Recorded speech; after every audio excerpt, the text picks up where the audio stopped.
فأعوذ بالله من الشيطان الرجيم بسم الله الرحمن الرحيم يا أيها الذين آمنوا توبوا إلى الله توبة نصوحا صدق الله خالقنا العظيم وصدق رسوله النبي الكريم ونحن على ذلك لمن الشاهدين والشاكرين والحمد لله رب العالمين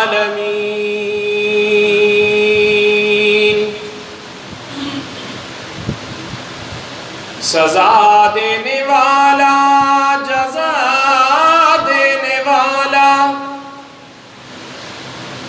سزا دینے والا جزا دینے والا وہ سارے دکھوں کی دوا دینے والا سزا دینے والا جزا دینے والا وہ سارے دکھوں کی دوا دینے والا کوئی صدق دل سے معافی تو مانگے کوئی صدق دل سے معافی تو مانگے وہ بخشش کے دریا بہا دینے والا ہمیں تو طلب سے بھی زیادہ ملا ہے ہمیں تو طلب سے بھی زیادہ ملا ہے وہ مگتوں کو سلطان بنا دینے والا سزا دینے والا جزا دینے والا وہ سارے دکھوں کی دوا دینے والا وہ چاہے تو گلشن کو ویران کر دے وہ چاہے تو گلشن کو ویران کر دے وہ صحرا کو گلشن بنا دینے والا ابو جہل کے ہاتھ میں تھے جو کنکر ابو جہل کے ہاتھ میں تھے جو کنکر وہ ان کو بھی کلمہ پڑھا دینے والا سزا دینے والا جزا دینے والا وہ سارے دکھوں کی دوا دینے والا ذرا غور تو کر تو قبروں پہ جا کر ذرا غور تو کر تو قبروں پہ جا کر وہ مٹی میں ہیرے ملا دینے والا سزا دینے والا جزا دینے والا وہ سارے دکھوں کی دوا دینے والا کوئی صدق دل سے معافی تو مانگے وہ بخشش کے دریا بہا دینے والا سب حضرات عقیدت اور محبت کے ساتھ نماز و درود پڑھا اللہم صلی علی محمد وعلی آل محمد کما صلیت علی ابراہیم وعلی آل ابراہیم انکا حمید مجید اللہم بارک علی محمد وعلی آل محمد کما بارکت علی ابراہیم وعلی آل ابراہیم انکا حمید مجید گرامی قدر سامعین معزز حاضرین بزرگوں دوستوں اور نوجوان ساتھیوں قرآن مقدس کی ایک آیت کریمہ کا کچھ حصہ آپ حضرات کے سامنے تلاوت کیا ہے، جس میں رب العالمین نے اپنے بندوں کو اپنی طرف رجوع کرنے کا حکم دیا ہے۔ فرمایا کہ یا ایھا الذین آمنوا توبوا الی اللہ توبۃ نصوحا، اے ایمان والو توبہ کرو اللہ سے اور پکی توبہ کرو۔ یہ توبہ کیا چیز ہے؟ کس چیز کا نام توبہ ہے؟ فرمایا کہ الندم توبہ، ندامت کا نام توبہ ہے۔ کوئی گناہ ہوا، کوئی لغزش ہوئی، کوئی غلطی ہوئی، کوئی کوتاہی ہوئی اور اس کوتاہی پر ندامت ہو گئی اور اس کو نہ کرنے کا عزم کر لیا اور اس گناہ کو چھوڑ دیا۔ اب یہ تین کام کر لیے، ایک تو دل میں ندامت اور دوسرا اس کام کو چھوڑ دینا اور تیسرا آئندہ سے نہ کرنے کا عزم کر لینا۔ فرمایا یہ تین کام کر کے اگر بندہ اپنے اللہ سے کہہ دے مولا تو مجھے معاف کر دے، فرمایا اللہ اس بندے کو معاف فرما دیتے ہیں۔ حدیث پاک میں آتا ہے التائب من الذنب کمن لا ذنب لہ، گناہ سے توبہ کرنے والا ایسا ہی ہے جیسے اس نے گناہ کیا ہی نہیں۔ گناہ ہو جانا کوئی بڑی بات نہیں ہے۔ کل بنی آدم خطاؤن وخیر الخطائین التوابون، سارے کے سارے ابن آدم غلطی کے پتلے ہیں، ان سے خطا ہو سکتی ہے، لیکن اس غلطی کے بعد اس غلطی کے اوپر نادم ہو جانا اور اس غلطی کے اوپر احساس ندامت سے اپنے مالک سے معافی مانگ لینا، فرمایا یہ بندہ اللہ کو بڑا محبوب ہے اور اللہ کو یہ بندہ بڑا پسند ہے کہ اس بندے نے میرے ساتھ رجوع کیا، میرے ساتھ رابطہ کیا اور مجھے کہا کہ مولا مجھ سے غلطی ہو گئی تو مجھے معاف کر دے۔ اس لیے کہ یہ ہمارے ابا آدم علیہ السلام کا شیوا ہے توبہ کرنا اور اکڑ جانا، گناہ کے اوپر اصرار کرنا اور گناہ کو گناہ ہی نہ سمجھنا یا ہلکا سمجھنا کہ یہ کون سا اتنا بڑا گناہ ہے جس کی میں معافی مانگوں۔ یہ کام شیطان کا ہے، شیطان نے یہ کام کیا، ڈٹ کر دکھایا تو مردود ہو گیا، آدم علیہ السلام نے جھک کر دکھایا تو اللہ کے محبوب ہو گئے۔ تو جب ہم اپنے ابا آدم کی سنت پر چلیں گے اور اپنے اللہ سے معافی مانگیں گے اور اللہ اپنے بندوں کے معافی مانگنے پر اپنے بندوں سے خوش ہو جاتے ہیں، اور فرمایا فَأَلْهَمَهَا فُجُورَهَا وَتَقْوَاهَا، اللہ رب العزت نے دل میں گناہ کا ارادہ بھی ڈالا ہے اور تقوی کا ارادہ بھی ڈالا ہے۔ اور اگر اللہ گناہ کا ارادہ ہی نہ ڈالتے، اس بندے کا گناہ کرنے کو دل ہی نہ کرتا، اس کے اندر گناہ کا مادہ ہی نہ ہوتا، تو پھر اس کو جنت کس چیز کے فیصلے کے اوپر مل رہی ہے؟ پھر جنت کس چیز کے بدلے میں مل رہی ہے؟ یہ جنت مل ہی اس چیز پر رہی ہے کہ اس کے اندر گناہ کا مادہ بھی ہے، تقوی کا مادہ بھی ہے، لیکن یہ گناہ کو چھوڑ کر تقوی اختیار کرتا ہے، اپنے اللہ کی مرضیات پہ چلتا ہے، اللہ اس کے بدلے میں اس بندے کے لیے جنت کا فیصلہ فرما دیتا ہے۔ تو میرے بھائیوں، یہ رمضان المبارک کا دوسرا عشرہ آج اختتام پذیر ہو رہا ہے، اور میرے محبوب نے کیا فرمایا؟ اولہ رحمت واوسطہ مغفرت، یہ مغفرت کا عشرہ ہے جس کے اندر اللہ اپنے بندوں کے لیے بخشش کے دریا بہاتے ہیں کہ میرے بندوں لے لو مجھ سے،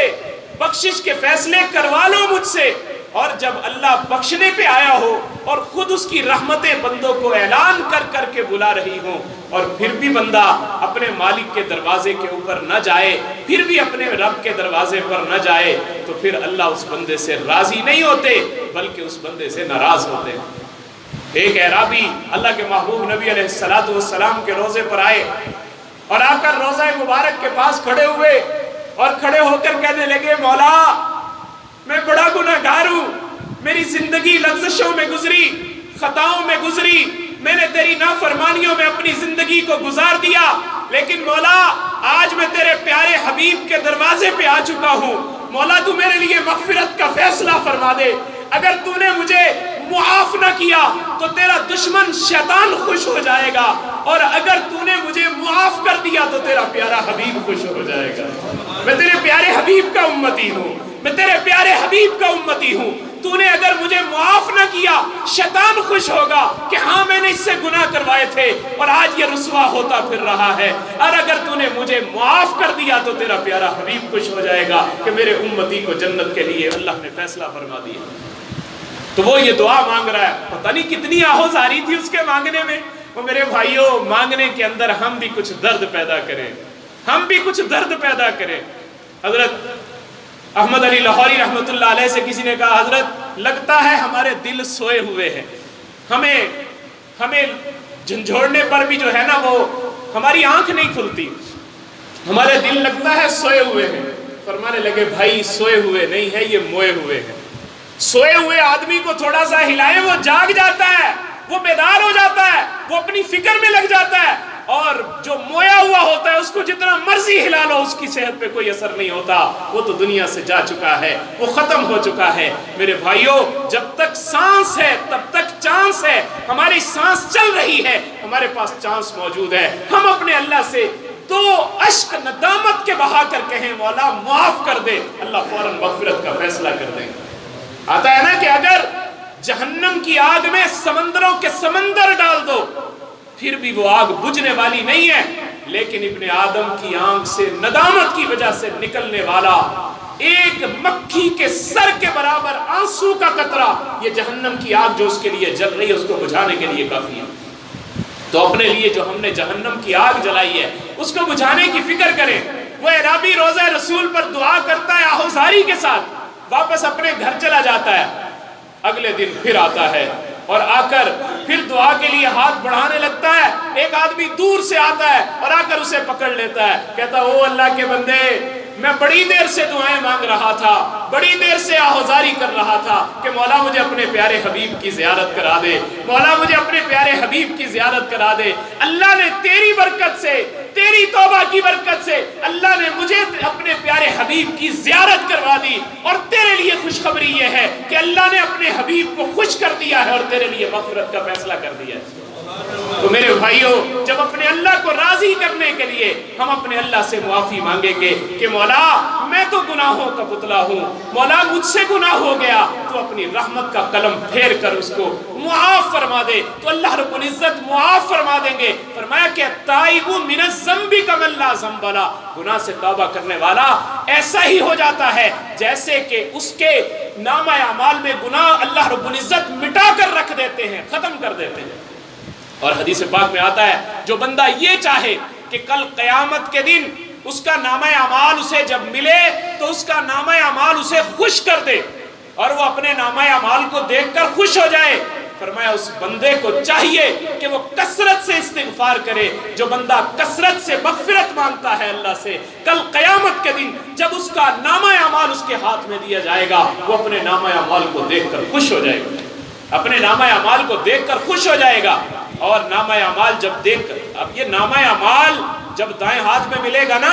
تو فرمایا کہ اس وقت بندہ لوگوں کو دکھاتا پھرے گا، پکڑ پکڑ کے دکھائے گا۔ آج بچے کے نمبر اچھے آئے ہو نا، اپنے چچا کے پاس بھی جاتا ہے، ماموں کے پاس بھی جاتا ہے، تایا کے پاس بھی جاتا ہے، وہ دیکھو ذرا میرا رزلٹ کارڈ، دیکھو میرا رزلٹ کارڈ، میں نے بڑے اچھے نمبر لیے، میں بڑے اچھے نمبروں میں پاس ہو گیا۔ فرمایا کہ وہ قیامت کے دن بھی جب نامہ اعمال دائیں ہاتھ میں ملے گا اور کامیابی کا سرٹیفکیٹ مل جائے گا، پھر اس کو یہ نامہ اعمال لے کر بندے بندے کو پکڑے گا، کہے گا ہاؤ مقرؤ کتابیہ، ہاؤ مقرؤ کتابیہ، ہاؤ مقرؤ کتابی، وہ دیکھو میرا نامہ اعمال، میں کامیاب ہو گیا، میں کامیاب ہو گیا۔ اس کی خوشی کا کوئی ٹھکانہ نہیں ہوگا۔ میرے پیارے حبیب نے اپنے نامہ اعمال کو پاس کروانے کا ایک گر بتا دیا، اور وہ کیا ہے؟ کثرت سے استغفار کو معمول بنا لو۔ جب تم استغفار کو اپنے معمولات زندگی میں داخل کر لو گے تو تم استغفار کرو گے، اللہ تمہارے نامہ اعمال کو تمہارے سامنے جب پیش کریں گے تو تم اپنے نامہ اعمال کو دیکھ کر خوش ہو جاؤ گے،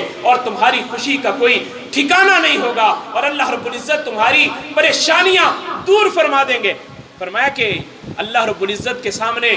قیامت کے اپنے جب بندہ پیش ہوگا تو وہ انعامات، وہ اکرام جو اللہ کی طرف سے اس بندے کے لیے کیا جائے گا اس کو دیکھ کر خوش ہو جائے گا، کہے گا مولا میرے تو اعمال ایسے نہیں تھے، جب میں دنیا سے گیا تھا میرے اعمال اتنے اچھے نہیں تھے، اور آج میرے نامہ اعمال اتنے اچھے ہیں اور اتنا کچھ مجھے اس میں نواز دیا گیا ہے، مولا کریم یہ کہاں سے آیا سب کچھ؟ اس کو بتایا جائے گا کہ تیری اولاد، تیرے بیٹے، تیری اولاد وہ تیرے لیے استغفار کرتی رہی ہے، اللہ نے تیری اولاد کے استغفار کی برکت سے تیرے لیے جنت کے اندر درجات بھی رکھ دی اور تیرے لیے مغفرت کا فیصلہ بھی کر دیا۔ تو اس لیے اپنے نہ صرف یہ کہ اپنے لیے استغفار کریں، بلکہ اپنے والدین کے لیے، اپنے مرحومین کے لیے، اپنے اعزا و اقارب کے لیے، اپنے رشتہ داروں کے لیے اللہ سے معافی مانگے کہ مولا وہ تو آج معافی نہیں مانگ سکتے، ان کی طرف سے ہم معافی مانگ سکتے ہیں کہ مولا ان کی خطاؤں کو معاف فرما دے، مولا ان کی غلطیوں سے درگزر فرما دے، مولا ان کی لغزشوں سے درگزر فرما دے۔ جب انسان ندامت کے ساتھ اپنے اللہ سے رجوع کرے گا تو پھر اللہ رب العزت اس بندے کے لیے مغفرت کا فیصلہ فرما دیں گے۔ اور یہ توبہ کرنے کا جو راستہ ہے یہ استغفار کا راستہ ہے کہ استغفار کرتے ہوئے بندہ جب توبہ کی طرف جاتا ہے، اپنے اللہ سے معافی مانگتا ہے، اللہ اس بندے کے ساتھ خوش ہو جاتے ہیں۔ اور یہ رمضان المبارک کے آخری عشرے کے اندر بھی اپنے اللہ سے دعا مانگے، اور ہمیں ایک دعا سکھائی گئی کہ اپنے ہر روز یہ دعا سید الاستغفار جس کو کہا جاتا ہے، اللہم انت ربی لا الہ الا انت خلقتنی وانا عبدک وانا علی عہدک ووعدک ما استطعت اعوذ بک من شر ما صنعت ابوء لک بنعمتک علی وابوء بذنبی فاغفر لی فانہ لا یغفر الذنوب الا انت۔ فرمایا جو بندہ صبح کو یہ استغفار پڑھ لے، شام سے پہلے اگر اس کی موت آ گئی اللہ اس کو شہیدوں کے اندر اٹھائیں گے۔ اور فرمایا اگر شام کو اس نے پڑھ لیا اور صبح تک یہ مر گیا، فرمایا اللہ اس کو شہیدوں کے اندر اٹھائیں گے۔ ایک مرتبہ صبح آدمی پڑھ لے، ایک مرتبہ رات کو پڑھ لے، یہ 2 مرتبہ پڑھنے سے اللہ رب العزت اگر اس کو شہیدوں کے اندر مقام عطا فرما دے تو اس کے لیے اس سے بڑی خوش بختی کی بات اور کون سی ہو۔ ہمیں جب ہم نماز پڑھتے ہیں، ہمارے پیارے حبیب صلی اللہ علیہ وسلم کا معمول مبارک کیا تھا؟ جب نماز کا سلام پھرتا تھا تو کیا کہتے تھے؟ 1 مرتبہ اللہ اکبر اور 3 مرتبہ استغفر اللہ استغفر اللہ استغفر اللہ۔ یہ ہمارے پیارے حبیب صلی اللہ علیہ وسلم کا معمول مبارک۔ اب یہ استغفار اس لیے نہیں ہو رہا کہ ہم نے کوئی گناہ کا کام کیا، نہیں، استغفار اس لیے ہو رہا ہے کہ مولا اس عبادت کرنے کا جیسا حق تھا میں وہ ادا نہیں کر سکتا۔ جو عبادت کا حق تھا، نماز کا جیسے قیام چاہیے تھا وہ قیام مجھ سے نہیں ہوا، جو رکوع چاہیے تھا وہ رکوع مجھ سے نہیں ہوا، جو سجدہ چاہیے تھا وہ سجدہ مجھ سے نہیں ہوا، جو قرات چاہیے تھی وہ قرات مجھ سے نہیں ہوئی۔ مولا میں تجھ سے معافی مانگتا ہوں، میری اس ٹوٹی پھوٹی عبادت کو اپنی بارگاہ میں قبول فرما لے۔ تو میرے بھائیوں، یہ مغفرت کا عشرہ، اس عشرے کے آخر پر اپنے اللہ سے معافی مانگے، استغفار کی کثرت کریں۔ اور پھر اگلا عشرہ وہ جہنم سے آزادی کا عشرہ، جس سے جہنم کے اندر سے آزادی مل رہی ہے، اس کے اندر بھی اپنے اللہ سے مغفرت کو مانگیں۔ نہ جانے زندگی میں رمضان پھر ہمیں نصیب ہوگا یا نہیں ہوگا۔ جو گھڑیاں ملی ہیں، جو لمحات ملے ہیں،